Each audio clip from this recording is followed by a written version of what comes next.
Hey friends, welcome back to my YouTube channel. आज मैं आपको बताऊंगी कि एक्टोथर्म्स फ्रीजिंग और कोल्ड इन्वायरमेंट में किस तरह से सर्वाइव करते हैं, क्या स्ट्रेटजीज होती हैं उनकी और उनको क्या चीज़ें फेस करना पड़ती हैं। तो चलिए जी, टाइम वेस्ट किए बिना ही टॉपिक करते हैं स्टार्ट। तो हम आपको बताएंगे कि कैसे एक्टोथर्म्स जो हैं वो फ्रीजिंग और कोल्ड इन्वायरमेंट के अंदर रहते हैं और उनको क्या फेस करना पड़ता है। तो लास्ट वीडियो में क्योंकि मैंने बताया था कि एक्टोथर्म्स का जो बॉडी टेम्परेचर होता है वो एम्बिएंट टेम्परेचर के बिल्कुल क्लोज होता है, या फिर एक सिंपली कह लें कि एक्टोथर्म्स का टेम्परेचर, बॉडी टेम्परेचर डिपेंड करता है एम्बिएंट टेम्परेचर के ऊपर। इसलिए इनको फ्रीजिंग और कोल्ड इन्वायरमेंट में क्या फेस करना पड़ता है कि फ्रीजिंग टेम्परेचर के अंदर एक्टोथर्म्स जो होते हैं उनको थ्रेट होता है, उनको डेंजर होता है।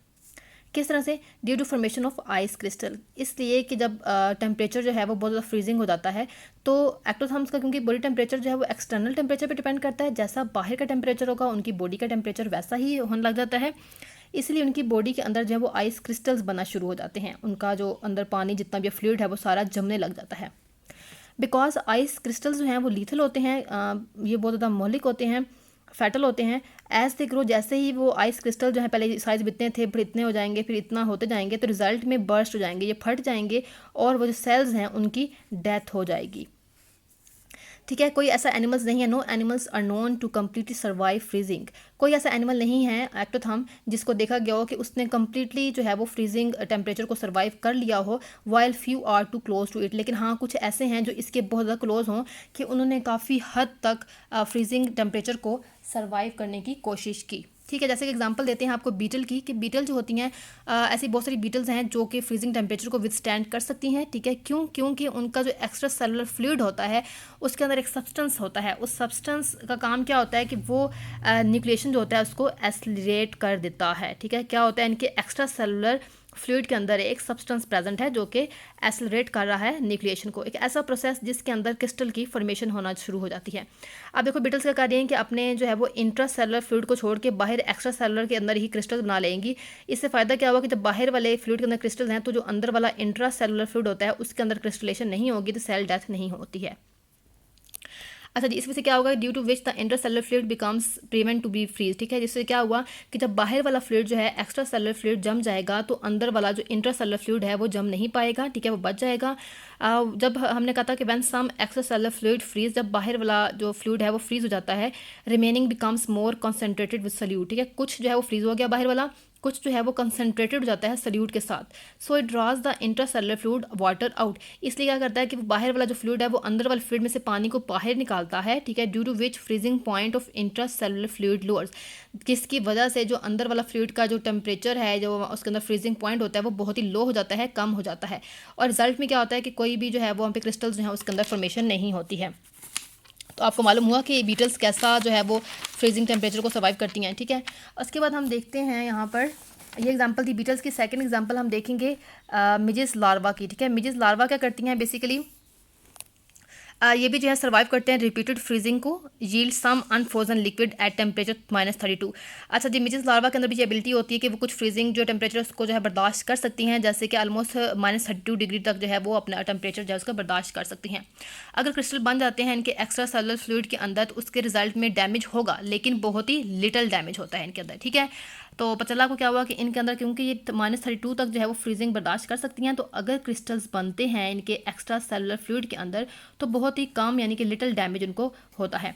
While crystal formation in intracellular fluid result in damage of tissues by breaking of cells. हाँ, लेकिन अगर वो क्रिस्टल्स जो हैं वो इंट्रासेलुलर फ्लूइड के अंदर बन जाते हैं तो उसकी वजह से टिश्यू जो है वो डैमेज हो जाएंगे। क्योंकि सेल्स ब्रेक कर जाते हैं, टूट जाते हैं। देन हम बात करते हैं सुपर कूलिंग के बारे में, कि कुछ फिशेज़ होती हैं जो कि पानी के बिल्कुल बॉटम में रहती होती हैं और वो भी अपना बॉडी कूल कर लेती हैं बिलो देयर फ्रीजिंग टेम्परेचर, जिसकी वजह से क्या है, उनकी बॉडी के अंदर फ्लूइड के अंदर इंटरसेलुलर फ्लूइड के अंदर क्रिस्टल्स नहीं बनते और वो अपने आप को बचा लेती हैं।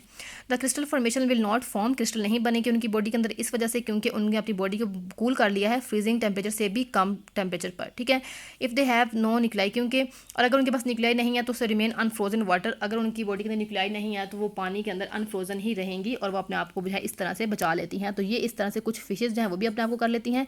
मिजिस लार्वा का मैंने आपको बताया और लास्ट में पहले हमने जो है बीटल्स को भी देखा। अब हम बात करते हैं रेड ब्लड सेल्स के बारे में। तो रेड ब्लड सेल्स जो होते हैं ये क्रिस्टल फॉर्मेशन से बच जाते हैं, क्यों? और because can withstand freezing damage. और क्यों? क्योंकि रेड ब्लड सेल्स होते हैं उनके अंदर जो न्यूक्लियाई होता है वो प्रेजेंट नहीं होता, तो वो भी फ्रीजिंग जो है वो डैमेज से बच जाते हैं। और उनका जो इंटरसेलुलर फ्लूइड कंसंट्रेशन होती है वो बढ़ती नहीं है, that cause damage to cell organelle, जिससे सेल ऑर्गेनेलिस को डैमेज होता है। ठीक है, तो रेड ब्लड सेल्स जो होते हैं वो भी इस तरह से जो है वो अपने आप को प्रिवेंट कर लेते हैं। फिर हम बात करते हैं कोर जो स्ट्रेटजी यानी कि मॉडिफिकेशन है, that is the antifreeze substance. Antifreeze substance किसके अंदर होता है? तो कुछ कोल्ड क्लाइमेट एक्टोथर्म्स को देखा गया है कि उनके अंदर एक एंटी फ्रीज सब्सटेंस प्रेजेंट होता है उनकी बॉडी के फ्लूइड के अंदर। ठीक है, जैसे कि एग्जांपल दे रहे हैं यहाँ पे आर्थ्रोपोड्स के बारे में। आर्थ्रोपोड्स में एग्जांपल हम लेते हैं माइट्स की। ठीक है, माइट्स होगी, टिक्स होगी।